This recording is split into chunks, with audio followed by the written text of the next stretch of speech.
Hello जय श्री कृष्ण जय माताजी जय द्वारकाधीश ने हर हर महादेव केम छो बधाने माताजी अर्पण खुश राखे एवी आपणी प्रार्थना छे। तो આપણે એક નવી રેસીપી લઈને આવી ગયા છીએ। તો આપણે આજે બનાવવાના છે તીખા ગાંઠિયા।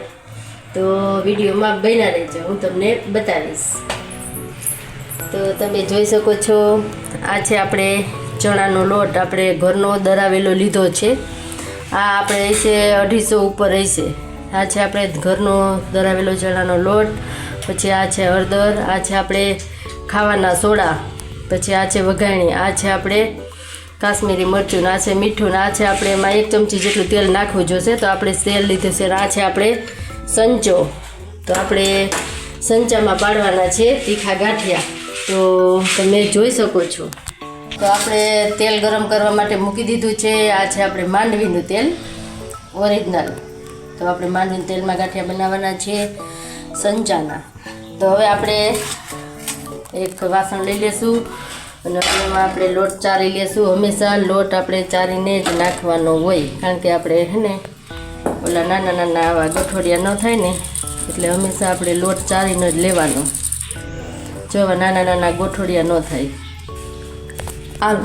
તમે જોઈ શકો છો આપણો લોટ ચારીને કમ્પ્લીટ થઈ ગયો છે। તો હવે આપણે આ છે આપણે સ્વાદ અનુસાર મીઠું એડ કરી દેશું।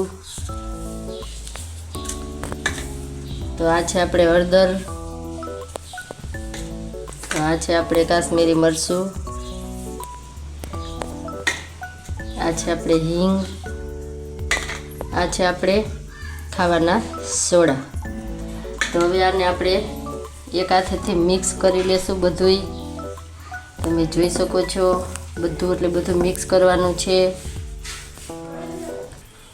તો તમે જોઈ શકો છો આપણે નહીં એટલું સેજ 1 ચમચી જેટલું જ આપણે તેલ એડ કરવાનું છે।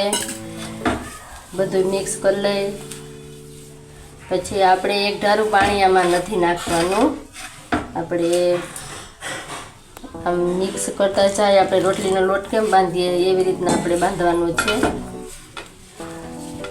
થોડું થોડું પાણી એડ કરી જવાનું અને હાવ ધીમે ધીમે લોટ બાંધતો જવાનો। તો તમે જોઈ શકો છો આપણે નિરાતે જ આવી રીતના લોટ બાંધવાનો છે, બહુ પાણી એડ કરવાનું નથી, નિરાતે હાવ એટલે હાવ નોર્મલ લોટ બાંધવાનો છે। આપણે બહુ કઠણે નહીં, બહુ આછોય નહીં, નોર્મલ બાંધવાનો છે। તો તમે જોઈ શકો છો આપણે જાવો નરમ એટલે નરમ લોટ બાંધવાનો છે। તમે જોઈ શકો છો બહુ મસ્ત એટલે મસ્ત લોટ બાંધી દીધો છે। તો હવે આપણે આને સેજ તેલવાળો હાથ કરીને ઘડીક વાર રેસ્ટ આપી દેવાનો છે। હવે આને આપણે ઘડીક વાર રાખી। તો તમે જોઈ શકો છો તો આ છે આપણે હંચો। તો આપણે ગાંઠિયા બનાવવા માટે આ એક જ જારી લેવાની છે। આ છે આપણે સ્પેશિયલ ગાંઠિયાની। તો તમે જોઈ શકો છો આપણે હંચો લઈ લીધો છે। તો હવે આપણે હંચામાં પણ આપણે છે ને ચકરીમાં પણ આપણે તેલ ચોપડી દેશું, પછી આપણે હંચામાં પણ આપણે તેલ છે ને ચોપડી દેશું। તો તમે જોઈ શકો છો તો આપણે આવા નાના નાના લુવા કરવાના છે। તો આપણે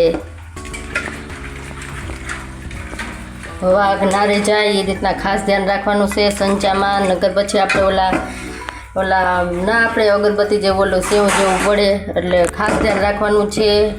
આખો સંચો ભરી લેવાનો છે, હવા ના રહે એ રીતના। તો આખો સંચો ભરાઈ ગયો છે, તમે જોઈ શકો છો।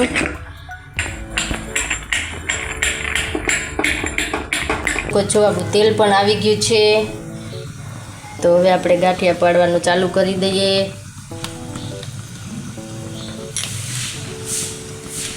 નિરાતે નિરાતે આપણે ગાંઠિયા પાડવાના છે, તમે જોઈ શકો છો।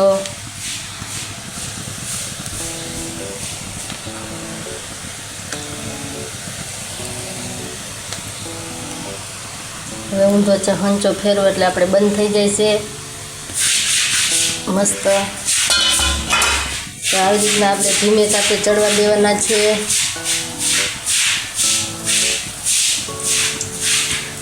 ગેસ હંમેશા ધીમો રાખવાનો છે, ફાસ્ટ રાખવાનો નથી।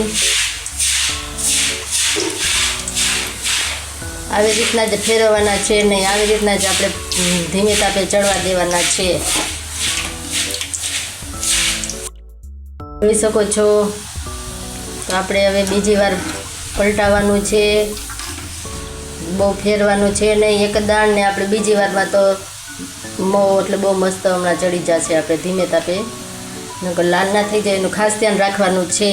જોતા જ મોઢામાં પાણી આવી જાય એવા આપણા ગાંઠિયા તીખા બનીને કમ્પ્લીટ થવાની તૈયારીમાં છે. ખાવા હોય તો બધા મિત્રો આવી જાજો.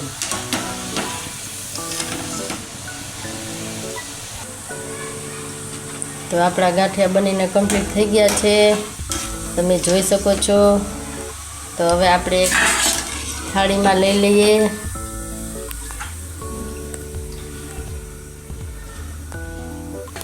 વાવ, આપણે તીખા ગાંઠિયા બનીને કમ્પ્લીટ થઈ ગયા છે ભાઈ. જોતા જ મોઢામાં પાણી આવી જાય. બધાને અમારા કાજલને તો બહુ પસંદ પાછા.